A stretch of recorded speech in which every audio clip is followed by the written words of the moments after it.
Well, welcome to the deep dive. The source material we're looking at today, it's vast, it's really dense, and it's describing a world that's pretty clearly at a critical breaking point. Absolutely. We've got these incredible maps you've provided showing high-stakes politics, um, deep psychological burdens, major military conflicts. And it all seems to be converging on just a handful of people, doesn't it? It really does. Yeah. So our mission here, I think, is to kind of cut through all that noise, give you the essential information, and map out these immediate compounding threats facing the key players shaping the world right now. Right, the ones actively shaping the pattern. Exactly. And it's crucial, to understand we're not tracking just one conflict here. There are really three big ones happening all at once. Okay, what are they? So first, you've got this hidden, almost insidious internal political chaos that's threatening the White Tower itself, its stability. Then second, there's the just crushing weight of prophecy and, frankly, immense power landing right on the shoulders of these three young men, the Tavern, the thread weavers. Okay, internal chaos, personal burden. What's a third? And third, well, you've got these massive external military threats. Shadow spawn pouring out of the ways now that they're unlocked. The militant Children of the Light, and of course the Shan-Chan invasion force that's encroaching. Wow. That's a staggering amount of pressure on one world. So let's start where you suggested the White Tower. We need to understand the structural integrity, or maybe the lack of it, expose the rot that seems to be eating it from the inside. Yeah, understanding why the tower might actually be more dangerous to itself right now than any external enemy. It's supposed to be this symbol of, internal stability. Right, yeah. But the sources, they paint a picture of a really deep existential threat. And the most chilling warning early on comes from Min. Min. Her ability is Yeah. unusual, right? Her viewings aren't just possibilities. That's the terrifying part. They're not possibilities. They're unavoidable destiny. What she sees will happen. No question. Okay, wait. If that's true, if they will happen, then the future is basically pre-written in those moments she sees. Pretty much. And what she's seeing right now points directly to the tower's internal collapse. It's something that should be impossible. The death of 3 full Aes Sedai on the very same day. 3 on one day. Yeah, that sounds impossible. Or it should be. Exactly. It signifies a catastrophic failure of security, something unprecedented. And her specific viewings, they point to a coordinated attack from inside and outside. Like what specifics did she see? Well, she saw Shuriam, the mistress of novices, someone everyone considers, as indestructible as the tower itself. She saw her battered and bruised. That suggests even the highest ranks aren't safe, physically. Okay, that's bad. What else? Then there's an accepted a trainee scene with bars floating in front of her face. Like a cage? Like a cage. Imprisonment. Seems like it. And maybe the most damning, she saw a silver collar on one Aes Sedai. A collar that immediately brings to mind the Atom. The Atom. The mind control loosh the Shan-Chan use on women who channel. The very same. So these viewings, they're terrifying because they link this internal conspiracy directly to the external Shan-Chan threat. It's all connected. So who knows about this? Is anyone acting on it? The Emirlan Seat, Swen Sanche, she knows. And she's acting on this private knowledge. Well, the tower, officially denies the Black Ajah even exists. The Black Ajah, the Aes Sedai, sworn to the Dark One. Right. Suen confirms they're real. And she views them as the greatest immediate threat to the tower. More dangerous right now than the Shan-Chan landing. More dangerous than an invading army with enslaved channelers. Why? Because of the structure, like you said. What makes the Black Ajah so fundamentally dangerous isn't just their power. It's that their oaths to the Dark One seem to completely sever the 3 oaths. The foundational oaths sworn by all Aes Sedai, including the one that prevents them from lying. Exactly. The moment a Black Ajah sister can lie, they destroy the one thing the tower absolutely relies on. Trust. Unshakable trust. If you can't trust an Aes Sedai is telling the truth, the whole system falls apart. Their political power, their social authority, it all crumbles. So the Black Ajah is like an internal self-destruct button. And while Siwon's trying to manage that, she's got rivals making things worse. Oh, definitely. You got Elayne from the Red Ajah. She also has the foretelling, the ability to see the future. Another one with prophecies. Yep. And she's suspicious. She thinks Siwan is hiding Elayne, Egwene, and Nynaeve key figures, even though the official story is they're off doing farm penance. Why does Elayne care so much about them? Her own prophecy, a foretelling she had that dictates Andor, Elaine's homeland, must be kept whole. So her entire political maneuvering is driven by this absolute certainty from her own vision. So you have two of the most powerful women in the tower, Sion and Elayne, both acting based on foretelling. But their actions are completely opposed, and it's just fueling the chaos. It's a perfect storm, really. It shows how even prophetic knowledge can lead to more conflict, not less. And all this failure to contain things, this internal chaos, it brings us right back to those young men they were trying to shield, doesn't it? The tavern. Exactly. That's the crucial link. The Amyrlin and Moiraine, their whole plan was basically to control Randall Thor. The Dragon Reborn, lose there in Telamon Reborn. The very one. If he dies before the last battle, Tarman Gaidon, the world is just doomed, finished. So they see him as this vital weapon that needs to be guided, controlled. But he's not exactly cooperating, is he? The sources show the psychological toll this is taking on him. It's immense. He's grappling with Seddon, the male half of the One Power. It's tainted, drives men mad. He literally feels the madness waiting for him. And that fear, it makes it hard for him to channel. Nearly impossible sometimes. He struggles to reach that state of cold calm, the void, that he needs to channel safely. The fear itself becomes the block. So he's the most powerful weapon, but he's afraid to use it because it might break him. That's the tragedy of it. And yet we see glimpses of his raw power. He uses a male Angriel, a focusing artifact, to make a portal stone jump. That takes huge strength. And didn't something happen in Rhuidean? Oh, yes. His uncontrolled power caused massive destruction there. Accidentally.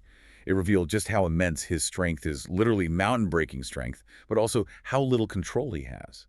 That's why everyone's terrified of him. He's the savior who might destroy the world first by going mad. Okay, let's pivot to Matt Cawthon, the second Tavern. He doesn't channel, so his struggle is different. Very different, but just as terrifying for him. Matt's dealing with these gaps in his memory, and he keeps finding himself speaking the old tongue. The old tongue. But he doesn't know it. Nope. To him, it sounds like gibberish. And because he knows about the taint on Seddon, this fuels his own fear that maybe he's going mad too, even though he doesn't channel. That sounds awful. And he also had some kind of prophetic experience. He did. He stepped through one of those mysterious Terangriel doorways back in Terrian, and he got these incredibly specific prophecies. Specific? Like what? Like to marry the daughter of the Nine Moons, and also that he is to die and live again. Whoa. Not vague hints then, more like marching orders. Exactly. They're shaping his entire path now. And it's not just prophecy he picked up. He got artifacts, too. Right, the spear. A black-hafted spear, yeah. But maybe more importantly, a silver foxhead medallion. He just kind of stuffed it in his pocket. And that medallion, that's important, isn't it? We know it protects him somehow. It does. It seems to protect him from the One Power itself, which is, the perfect artifact for someone who can't channel but keeps getting thrown into conflicts involving channeling. A literal shield of destiny. Okay, so Rand's power, Matt's prophecy, and protection. What about Perrin, the third Tavern? Perrin Aybara. His focus is less cosmic prophecy, more immediate, gritty, moral conflict. He's heading home, right, to the Two Rivers. Yeah, he has to. He killed some White Cloaks chilled in the light, and they've branded him a murderer. His friends, his neighbors back home, the Cawthons, the Luhans, they're being persecuted because of him. He feels he has to go back to save them. So it's a personal war for him. Deeply personal. Yeah. And compounding that, he's getting stronger in the world of dreams, Tel'aran'rhiod. He's hunting this dark figure called Slayer there. The dream world. So that's like a psychological battleground. Very much so. And he's forced to confront this awful reality. The ways, those old magic roads have been opened, and Trollocs are pouring directly into his homeland, the Two Rivers, his peaceful life, over, done. And there was a moment, something about his identity changing in the dream world. Yes, a really key moment. The tool he always relies on is blacksmith's hammer. It briefly turns into his axe. His axe. And he makes a choice. He consciously chooses the axe. This isn't just picking a weapon. It's symbolic. It's a huge shift. He's moving from being a craftsman, someone who builds and repairs. Being a warrior, someone willing to use violence. Exactly. Willing to shed blood to protect what's his. He's accepting the necessity of, well, blood and steel. That reluctant warrior is stepping up. And that internal shift, it mirrors the bigger picture, doesn't it? These huge revelations forcing everyone to make hard choices. Perfectly. Yeah. Which brings us to maybe the biggest revelation happening on the global stage. And ironically, it comes from the invaders, the Seanchan. Okay, the Seanchan. We mentioned the atom. That's central to their system, right? The soul dam controlling the domain. Right. Women controlling other women who can channel, using that collar and bracelet, the Atom. And their entire system, their whole rigid hierarchy and religious beliefs is built on one truth. Soldam, the controllers, cannot channel. Only Domain, the enslaved, can. Okay, that's their core belief. But then a Shanshan captain, Egwene, she discovers something critical, something system-breaking. She finds out that the Atom collar, it can only physically attach to and control a woman who can channel. Wait, if the collar only works on women who can channel, Then the Soldam. the controllers, they must be able to channel too, whether they know it or not. Exactly. The entire foundation of their society, their justification for enslaving Domain, it's based on a lie, a fundamental misunderstanding of their own people's potential. Wow, that just blows their whole worldview apart. How did Egwene react when she figured this out? It triggered an immediate moral crisis for her. This truth was so profound, so world-shattering, she risked everything, her rank, probably her life, and she let her own Soldam, a woman named Bethamin, go free. She freed her because of this discovery. Yes. The knowledge itself was enough to completely collapse her deeply ingrained beliefs. It just shows, doesn't it? Knowledge, truth, it can be the most powerful weapon against rigid control, political or religious. Speaking of shattered worldviews, let's talk about the Aiel, another group whose identity is being fundamentally challenged. Definitely. You have this contrast, right? The warrior Aiel we see with their dance of spears veiling their faces before they kill. Yours is the original Aiel, the Gen Aiel. Right. They followed the peaceful way of the leaf. They were the ones who guarded all those Aes Sedai artifacts for centuries. Total nonviolence. And Rand's emergence from Rhuidean changes everything for them. It's the absolute turning point. He comes out of that forbidden city, Rhuidean, bearing the 2 dragon markings on his arms. Proof. Fulfilling prophecy. Yes, one prophecy. It unites all the warrior clans under him. But at the exact same time, it triggers another, much harsher prophecy. That he, the Dragon Reborn, will break them as dried twigs. So he unites them only to destroy their culture. That seems to be the destiny laid out. Their entire future, their identity, it's now tied to the very man prophesied to break them. It's incredibly complex. Meanwhile, far away from the Aiel Waste and Rhuidean, you have Egwene and Nynaeve. They're not involved in these big battles, but they're fighting their own war. A crucial covert war, yeah. They're in the city of Tenchiko, and they are hunting the Black Ajah sisters who fled the White Tower, Liandrin, Tamail, that group. Hunting the Black Ajah. What's their goal? It's high stakes. They believe the Black Ajah are searching for a powerful Terangreal, some kind of artifact. And Egwene and Nynaeve need to find it first. Why? What does this artifact do? They fear the Black Ajah could use it to somehow control Rand. So again, it confirms this central theme. The whole war, political and military, is increasingly about finding and controlling these ancient magical weapons. But something else happens in Tenchiko, right? A personal breakthrough for Nynaeve. A massive one. Nynaeve actually confronts one of the Forsaken the Dark One's most powerful ancient servants. Moiraine. One of the Forsaken. And she fights her. She does. A duel of the one power. And Nynaeve wins. She manages something that everyone, including her, probably thought was impossible for anyone except maybe the Dragon Reborn or the most legendary Aes Sedai. She beat one of the Forsaken. How? It seems it was strength against strength. Nynaeve realized Moiraine was straining, using her full power, and Nynaeve was matching her.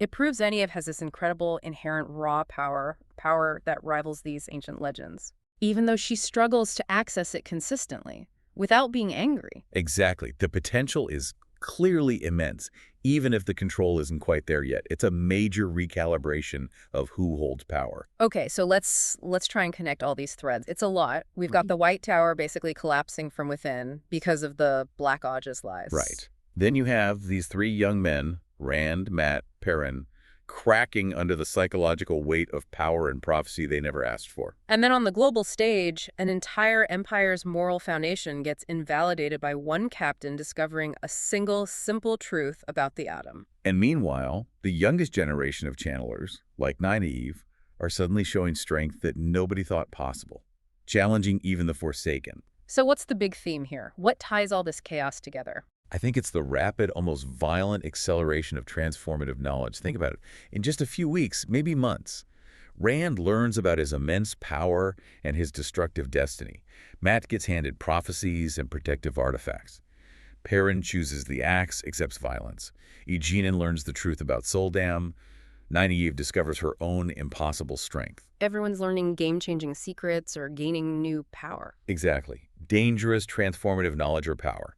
And it's happening so fast that all the major players, Rand, Mat, Perrin, the Aes Sedai, the Aiel, even the villains, they're all scrambling, often operating on outdated information about each other. The ground is shifting under everyone's feet. Okay, so let's bring it back to the beginning. The Amirlan seat, Siouan, she risked everything. Her whole strategy was about controlling Rand, keeping him under tight wraps to save the world. That was the plan. Keep him safe, guide him, use him. But now, Rand, Mat, and Perrin, they've learned their own destinies. They hold powers, artifacts, secrets. Things the Amyrah Herlin herself doesn't have or maybe even understand. So here's something for you to think about. If the future is already written, as Min's viewing suggests, and the supposed pawns like Rand, Mat, and Perrin now know the rules, or at least their own unavoidable rules, does that prophetic knowledge, once they possess it, make any kind of outside control fundamentally impossible?